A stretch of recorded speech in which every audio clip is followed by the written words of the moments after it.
If you haven't experienced it yourself, you probably heard about it. Yesterday, Facebook was shut down for a good chunk of the day.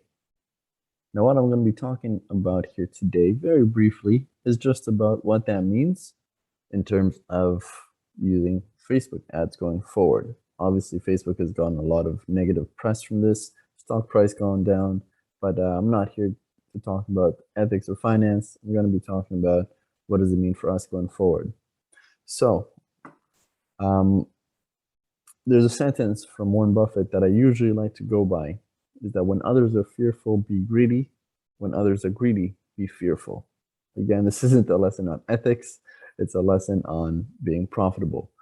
So in this case, where you see that maybe advertisers or business owners might leave Facebook advertising, what it means for us is more space, less competition, cheaper advertising.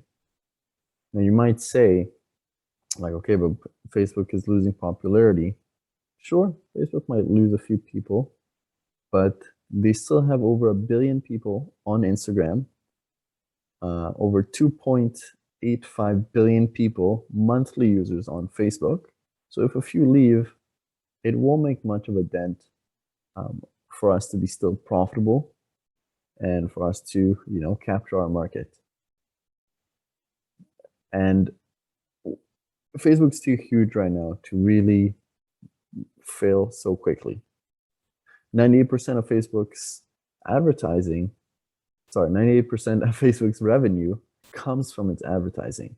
So they're going to work hard on solutions to get back, to make it very enticing for advertisers to stay, which means more features, more benefits for us who actually end up staying.